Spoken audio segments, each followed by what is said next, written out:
Over the years, I have accumulated a lot of bike bags. Now, admittedly, probably not as many as some of you out there, but in my opinion, enough to give me a sense for what bags work on which bikes in which scenarios. In this video, we're talking about bike bags and how to carry stuff on your bike. Which carry options essentially live on my bikes at all times, and which ones are reserved for more specialty scenarios. Okay, so I'm thinking what I'll do is I'll start at the front of the bike and kind of just work my way back. Okay, so probably my favorite type of bike carry option is gonna be the handlebar bag. Now, typically they'll come in this kind of burrito bag form factor, which is basically a nice small carry option for everyday items like a small pump, your keys, wallet, snacks, stuff like that. I really like having one of these on my bikes pretty much at all times because it's really convenient, it's out of the way, and it doesn't bounce around too much, and it doesn't affect the handling of the bike whatsoever. Now, this one here is your basic mini handlebar bag from the company Lead Out. I've had this for at least 5 years, maybe more. I bought this with my own money a long time ago, have been using it ever since. It's just the right size for a short to medium length ride. I like this one because there's one main pocket, but there's also a little bit of organization on the inside with this webbing. And then as small as it is, there's this little tiny pocket on the side.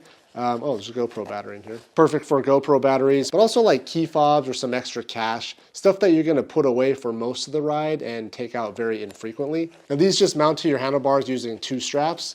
Typically there's a 3rd strap here that you can use to kind of anchor it to your stem so it doesn't flop around as much. I've lost mine on this particular bag. But Lead Out actually did send over a premium version of the mini bar bag. This one's called the Race Light. It's super light. It's this Dyneema material. It weighs almost nothing. It's got essentially the same design as the mini bar bag. Although one thing I wish they had kept was the zippered side pocket here.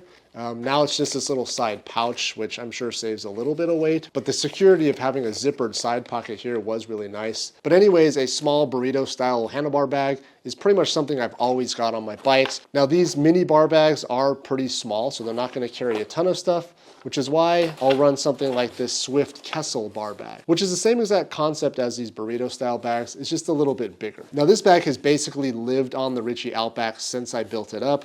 I think the aesthetic just kind of goes with that build. Now this bag I actually won from one of Russ's Patreon giveaways a couple years ago. And honestly, it's become one of my favorite bar bags that I use pretty much every day. There's a little bit more organization. There's a separate zippered pocket on the inside, as well as a separate pocket on the outside for, smaller items. The mounting design is a little bit more modular too. It's got this, I think it's called molly webbing, and you can adjust where the straps are. So, depending on if you've got other stuff mounted to your handlebars, whereas something like the Lead Out bags, these are just stitched in. You've really only got one place to mount the bag.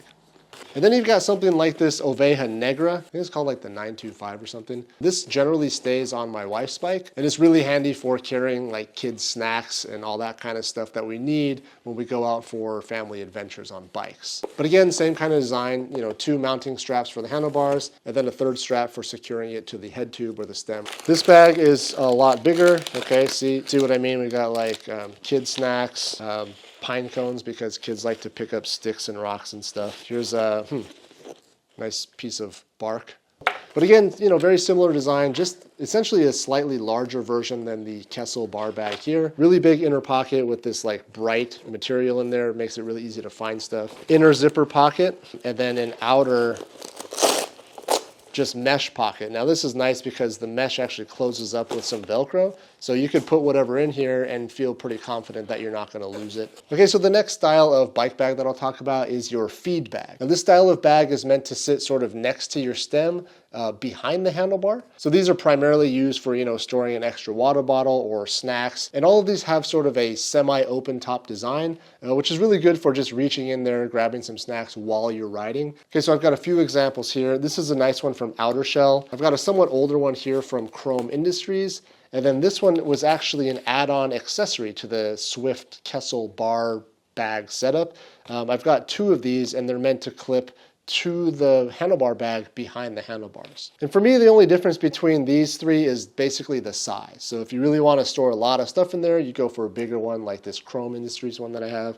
or if you just want to throw a couple of extra snacks or just have like an extra water bottle handy, you can just throw a smaller one like this Kessel one behind your handlebars. Now for me, I've actually been using these types of feed bags less and less, and it's not because they're impractical. I think it's actually very convenient to have, access to your snacks right there. The problem for me is that when I put one of these on, I feel a little bit restricted. If I get out of the saddle to pedal, my knees will actually hit the feed bag, and so I've got to kind of adjust my pedaling style if I'm using a setup like this. Now obviously if I'm going on a much longer ride and I need a little bit more storage, it's easy enough to run both. So I'll typically have the handlebar bag up front, and then you can just nestle these in behind the handlebars for some additional storage. All right, so that's feed bags. The next style of bag I'll talk about is your frame bag. In particular, what are generally referred to as half frame bags. Now this is a type of bike bag that essentially will live on most of my bikes. And in general, I really like this style because it's out of the way, it doesn't affect your pedal stroke at all, and it gives you a ton of extra space in an otherwise unused section of the bike, which is the front triangle. What I really like about the half frame bag as opposed to like a full frame bag that'll take up the entire front triangle is that this type of design still allows you access to your water bottles down below. It's also one of the longer bags that you can put on your bike, so it's great for storing things like pumps and stuff like that. Now for me, considering which half frame bag kind of comes down to the specific geometry of your frame.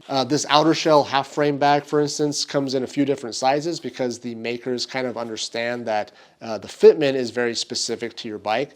This is the half frame bag in a size small, and this one almost has like a perfect custom fit for my size 52 Specialized Diverge. And I still have access to both the water bottles down below. Same could be said for this more budget-oriented Maverick Cycles half frame bag. Now this one fits all my bikes pretty well. In particular, it fits the Blackheart almost perfectly, and it's generally got the same design as the outer shell one here. One key difference between these two is that the outer shell one has this sort of big molly webbing up on top, which again allows you to adjust where the straps are on your top tube, whereas the Maverick half frame bag kind of has the straps just sewn in, so you're kind of stuck with where the straps are. Now in most cases it's not going to be a big deal, but sometimes if you've got mounts on the top of your top tube for another bag, then you don't want these straps to interfere, so it would be nice to move them around in that case. Now this bag here is actually another one that Lead Out sent over to the channel for review. I've been eyeing this one for a long time. This is the Lead Out half frame bag. And unfortunately, when I received it, I knew right away that it probably wasn't gonna work for me. Just the angle here, I guess from the top to the front face, is too obtuse. Now, admittedly, I'm probably not what you would consider your typical road cyclist. I'm on the shorter side, I'm 5'8", I ride a size 52 frame, and I prefer a sloping down tube. So all of those things kind of lean toward a bag like this not fitting in my frame. The one bike that I do own that this fits pretty well on is the Blackheart, because that's got a more traditional, almost horizontal top tube. And there's just a little bit more space in the front triangle. But again, as far as construction, the Lead Out stuff is really nice. It's kind of right there in the middle between really budget low-end stuff and really high-end handmade stuff. In my experience, all the Lead Out stuff that I've had is like really high quality and relatively affordable as well. So I think that's about it for half frame bags. All right, so then that brings me to a segment which we'll call seat packs and other auxiliary mounts. Start with seat packs.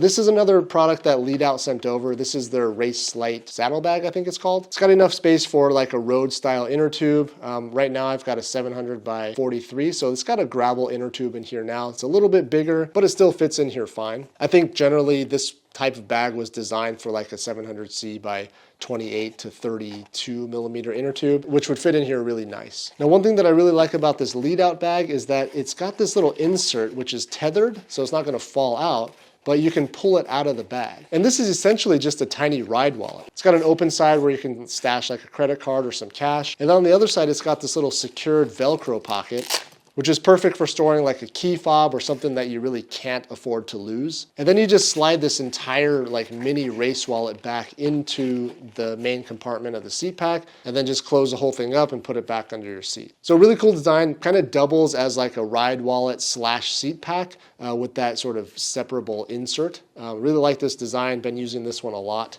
And then actually this is a Lead Out seat pack that I bought a long time ago when I bought that first Handlebar bag.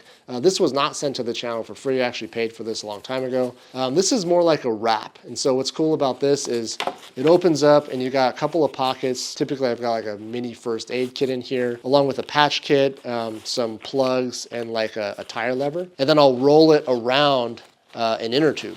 And I like this design because it's a lot more modular. It expands if you need to put bigger things in here. So both of these designs for the saddle pack have been really useful for me. I pretty much have one of these on my bike at all times. And then along the same lines, I don't really know what to call these, so I'll just call them modular packs. These are essentially straps or little mini packs that you can strap to any part of the bike where there's extra space. Now, if any of you are from the mountain bike world, this is pretty common. This particular one is by Lizard Skins. It's nice because you can strap an inner tube, and in my case here, like a mini pump and a mini tool, all in one kit, and then just strap this anywhere on the bike. Now, I typically will mount this kind of under the down tube near the cranks because it's really out of the way. And I don't really ride in super rocky areas where there's a chance of hitting this, like, you know, going over some steep rollers or anything like that. And then similar to the strap, but more of a semi-permanent option, is something like this Salsa. I think this is called the Everything Wrap or the Everything Pack or something like that. It's got this metal bracket where you would normally mount a water bottle cage. And so in that sense, it's somewhat semi-permanent. In other words, it's not a tool-free operation to take it on and off. But what I like about this one is that it's essentially a roll top bag.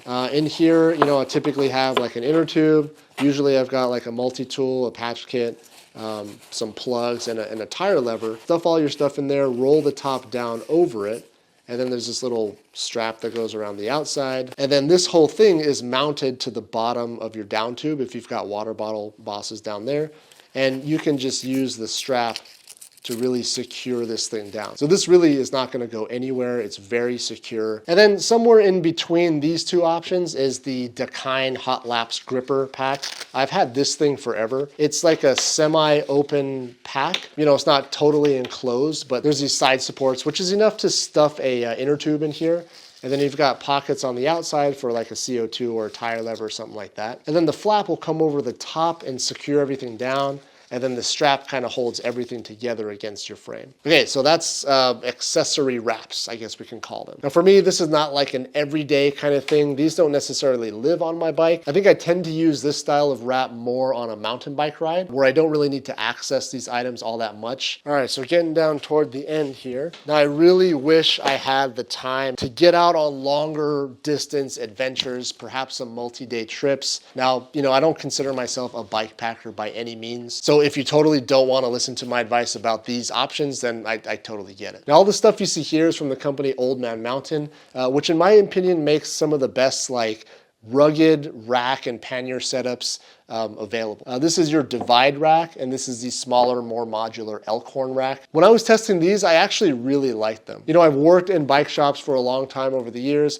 and I've installed a lot of racks on customers' bikes. And these racks coming out of Old Man Mountain are like by far the strongest, beefiest racks that I've ever seen. So in my review videos, I've had both of these mounted to the front and the rear of a couple of different gravel bikes, but you can also get different fit kits which will allow you to run these on the front or the back of even like a full suspension mountain bike with the same level of security and stability as on any other bike out there. And then of course, because we're talking about bike bags in particular, you can mount any kind of bags or panniers to these racks, but Old Man Mountain did send over these bags to test out, and I actually saw these at Sea Otter last year when they first released these, and they're really pretty nice bags. This Juniper trunk bag right here is designed to mount to the top of either of these racks. Totally waterproof. It weighs like under 300 grams, and I think this is a 7-liter bag, which is a lot of space. So these are the Old Man Mountain Ponderosa panniers, which are designed to go on either one of these racks. Similar quality to the trunk bag, you know, 100% waterproof. These will give you 13 liters per bag. Now, admittedly, I haven't had a scenario where I've needed to use these yet. I don't have the time or the wherewithal to go on multi-day, you know, overnighters or anything like that. So again, this is not really a review. Again, this video is all about different carry options on the bike and which things that I use more or less frequently. And for me personally, the rack and pannier setup is like the ultimate in like maximizing storage. And I just typically don't have a use for that much space on a regular basis. But really nice stuff nonetheless. All right, so there you have it, a semi-comprehensive look at bike bags that I typically use. Now, obviously what works for me may not work for you. This is just one person's opinion. So to recap, for me, the type of bag that's always on one of my bikes is the mini handlebar bag. And then pretty much I'll always have some type of seat wrap or saddle bag just to store stuff like inner tubes and tools out of the way, things that I don't need access to very frequently. And then anytime I need a little bit more space, I'll throw a half frame bag on. I'll very rarely use the feed bag because while it's very convenient to grab your snacks and stuff, stuff, it actually kind of interferes with my pedaling stroke while I'm riding. And then one thing I haven't mentioned is the top tube bag that sits up by the stem. Now I like these styles of bags in principle, but for me, anytime I've tried to use a top tube bag, again, very much like the feed bag, it kind of gets in the way. I often like to sit on the top tube while I'm waiting for the light to change, and the top tube bag always kind of prevents me from doing that. But again, you know, that's just me. I have short legs and I ride small frame, so the top tube bag just doesn't really work out for me. If you're curious about any of the bags that I showed in this video, I'll have links to as many of them as I can down in the description. Thanks again for watching. Thanks for subscribing to the channel if you haven't already. We'll see you next time.